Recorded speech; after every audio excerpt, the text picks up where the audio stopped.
I love this city.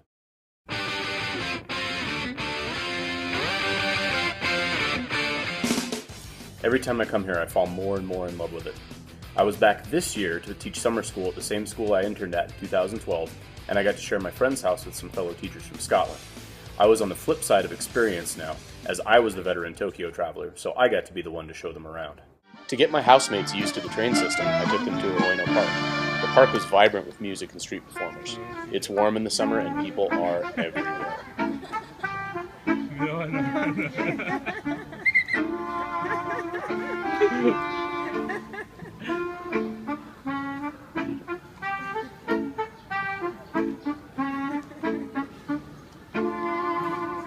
Go for it, go for it, go!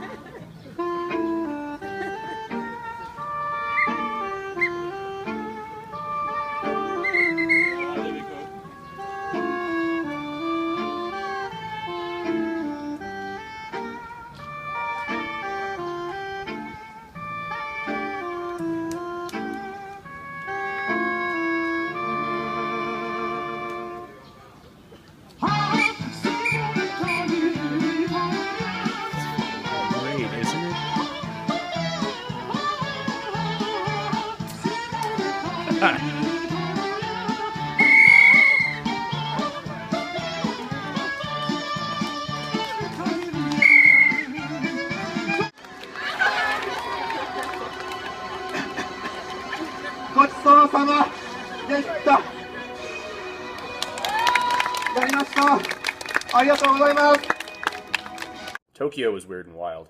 Since I really didn't show too much of the nightlife in my last set of videos, I set out with the goal to hit it pretty hard this time.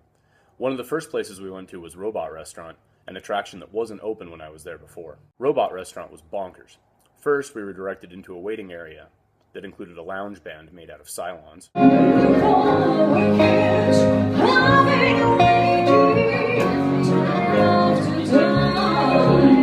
The proper show started off with a very serious, bikini-clad Electric Wadaiko team. We were then met with a singing Valkyrie and the Robocop dance team.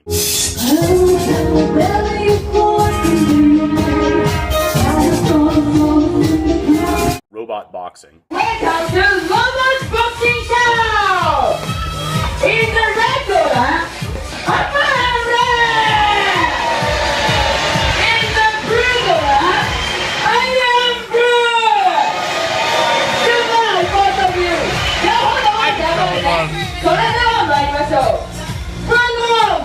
Fight! Oh no!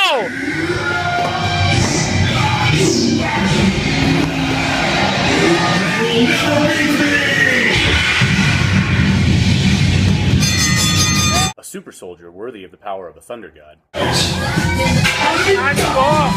Captain America and Thor!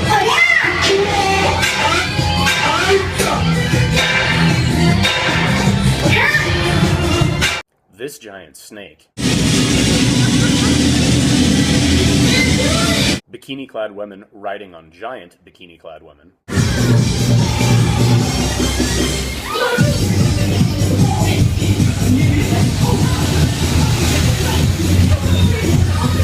A robot with a clown wig.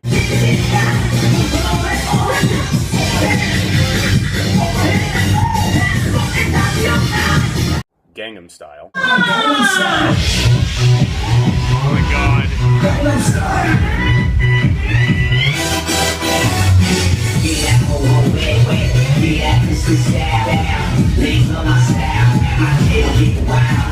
And motorcycles heralding the grand finale.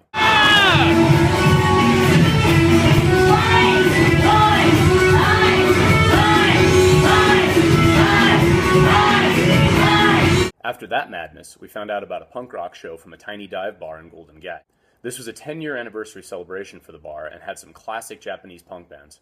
The crowds were great and the bands were awesome.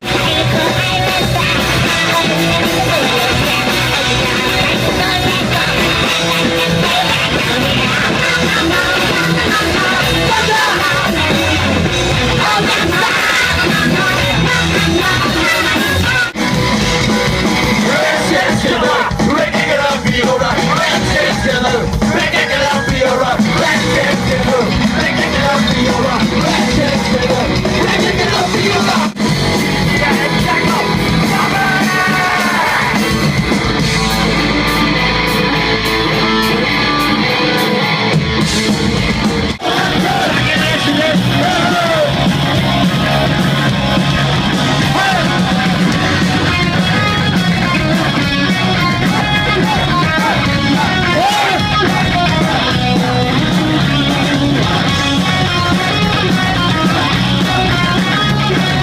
following week, I took the crew to Kamakura to visit both Daibutsu and the Hasedera Temple.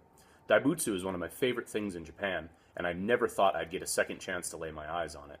Later that weekend, we visited the Oedo area, which I'd completely missed the first time I was in Japan. We randomly encountered a cosplay congregation and made our way to the National Museum of Emerging Science and Innovation. One of my housemates was dead set on seeing Asmo, and we caught not only him, but a sampling of some of the most advanced robots out there. Some of these were in full-on Uncanny Valley territory.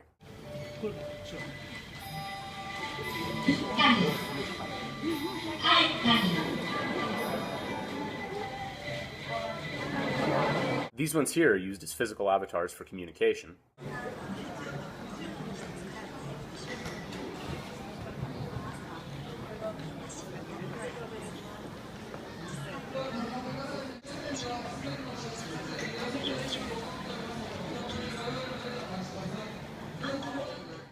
At this same museum, I got to put on a poo hat and flush myself down a giant toilet.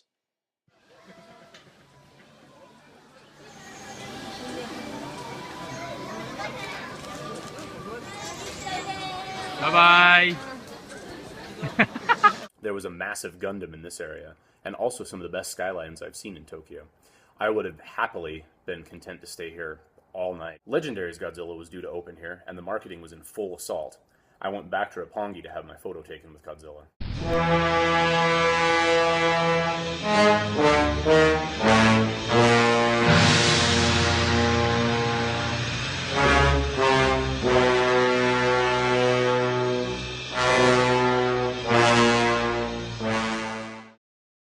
I met some friends and took the ferry up to Asakusa, and then I went to the top of the world at Tokyo Skytree. The ferry ride took about an hour and went up the Sumida River. We passed the Asahi Beer Hall and ended in Asakusa.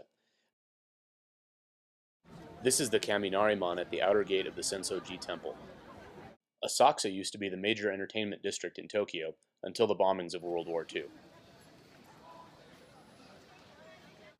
The Skytree is not far from Asakusa. Completed in 2011 and standing more than 2,000 feet tall, it is the tallest tower in the world. The views from the top aptly demonstrate the sprawl of Tokyo.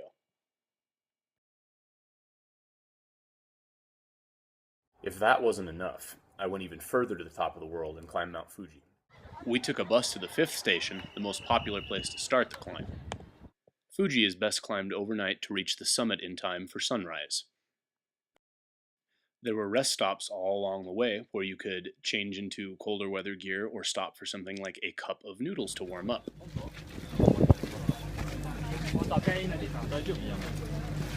Fuji was closed the last time I was here, so it was a real treat to take it in this time.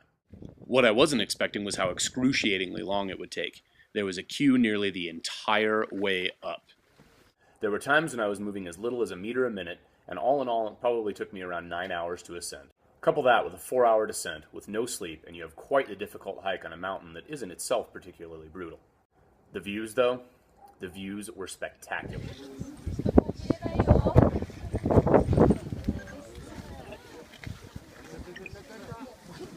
This city has become one of my great loves, and the friends I made here I hope are for life. Until next time.